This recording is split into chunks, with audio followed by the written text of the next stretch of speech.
That gallery wine be hitting a little different than the wine that you buy at the store. Cause I be sipping on that $5.99 Trader Joe's wine. It don't be feeling like how I'm feeling right now. Tonight was so fun. There was an opening, Deborah Brown. And there was an opening, Anthony Barrett.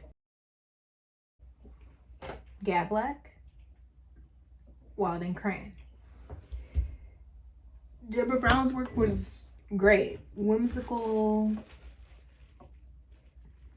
They were self-portraits, but at the same time, they were not self-portraits. It was almost like she was observing herself in spaces.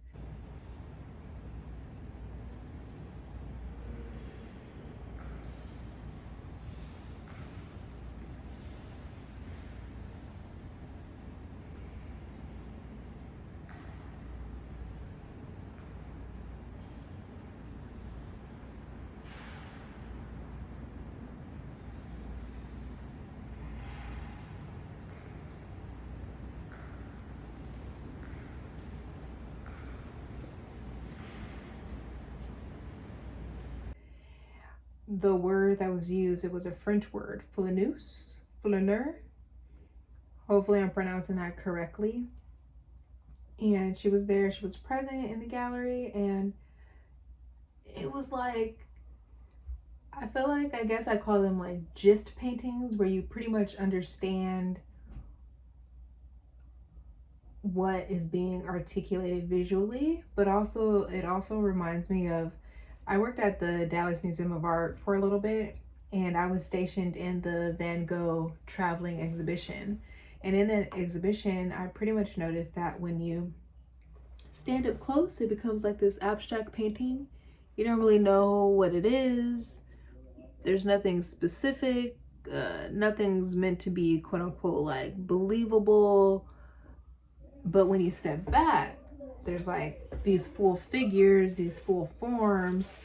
I'm eating my PB&J sandwich that I didn't eat today. This is my dinner because I don't like to waste food.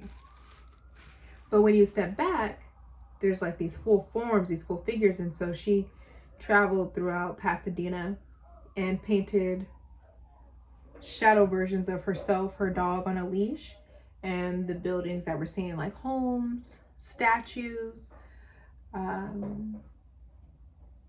Most of the angles were of like from the front, and then there was one painting where there was like a driveway and it was like curved.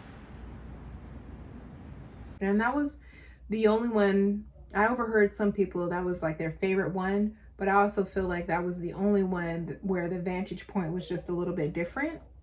And that was nice. And I had mentioned to her, I said, these are so free and like whimsical. And she said, yeah, they look like that because, you know, she put a lot of like time and effort into making these paintings. I drink nasty Tecate. I like beer. I'm a beer girl, but I do not like Tecate. If I'm gonna buy a store-bought beer, it's gonna be Modelo, always and forever. If I'm out in public at a bar and they have beer, it's gonna be Modelo. Unless I go beer tasting and I'm open to like other types, you know, I'll try whatever. But as far as just like my go-to in my brain, Modelo always. But Tecate, that's like piss. Anyways, I walk next door to Wild and CRAN, Anthony Barrett. When you first walk into the left, there are pieces, these large quilt pieces that are also disrupted in their pattern. Then there's this case, and it's filled with a shell and some beads. The second time I went inside of the space, I also noticed when you first walk in to the left, there is a skull. I'm not sure which animal or what type of animal it belongs to, but there was a skull there. Off to the right, there are photographs in frames, and you continue to walk. There's another wall, and off to the left, there's another photograph. It's not framed, but it's blown up huge.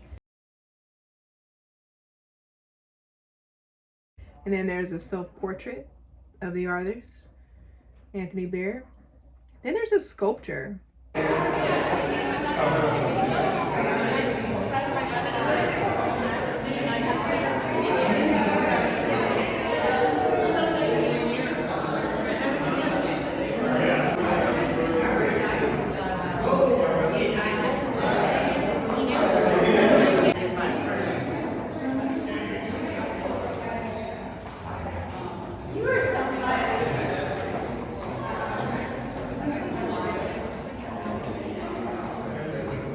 And it's this black sculpture, and it's really tall, and it has a crow at the top.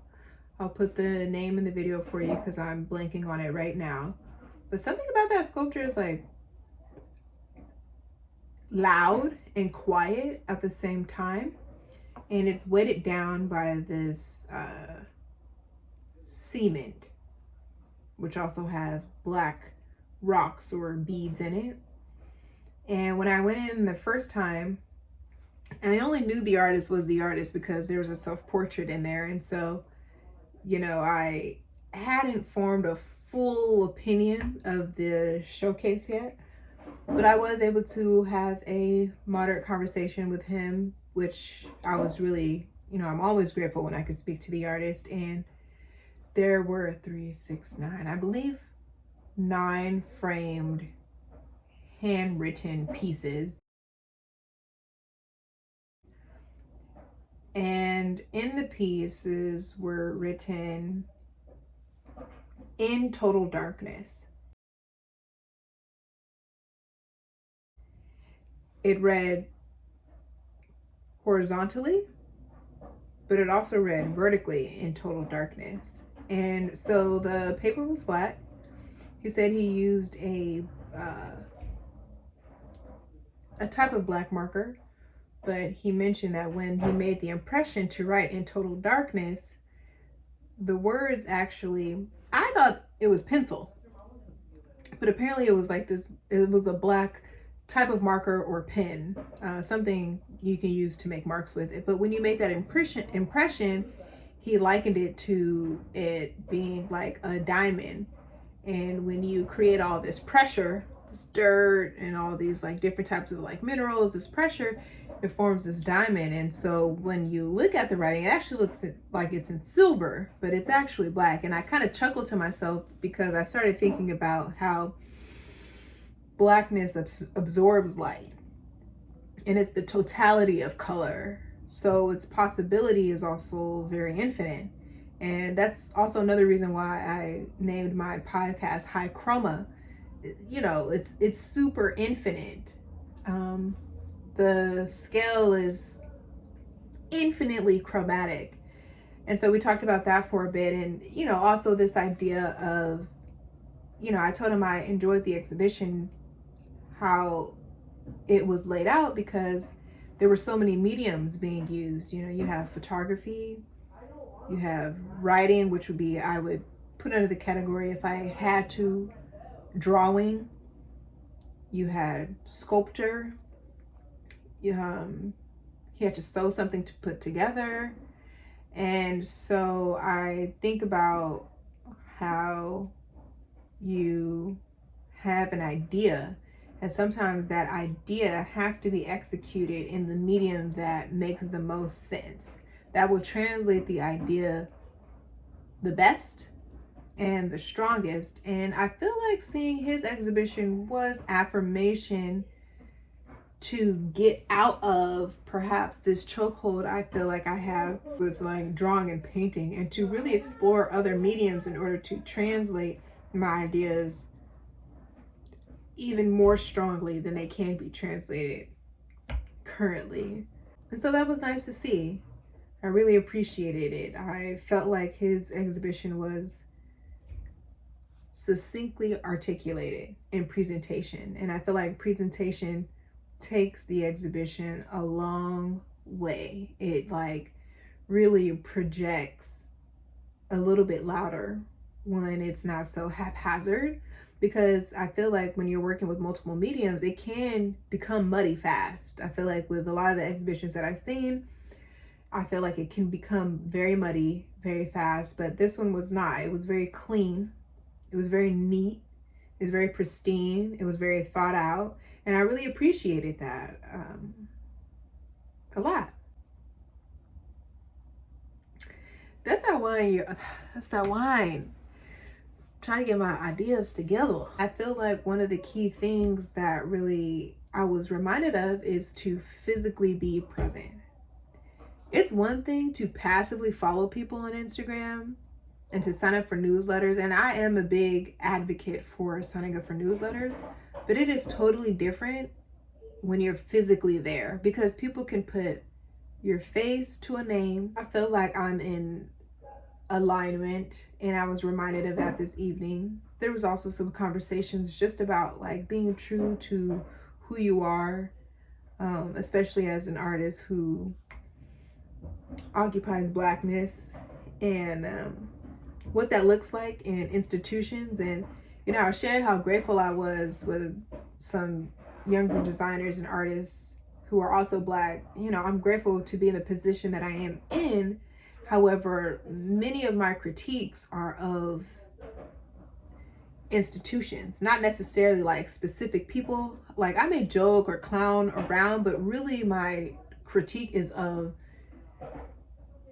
institutional perpetuations of racism, of lack of equity, lack of inclusion, you know, because we talked about how ideas are great. You could talk about ideas and theories all the time, but what does that look like when it's actually in execution? And so a lot of fear comes with that, because that requires a lot of sweat and action. And just thinking about those things and thinking about my final year, I actually met one of the professors at the university I'm at. She works for the master's program, and I'm currently an undergrad. And so that was really nice, because, you know, now when I see her on campus, like she'll recognize me. And I really do believe that I put myself in a position to be taken seriously. I think that if you want to be taken seriously as with anything, you need to put yourself in those spaces to be taken seriously, and you need to take yourself seriously. And I'm really just like energized. Tonight was fun. See y'all next week.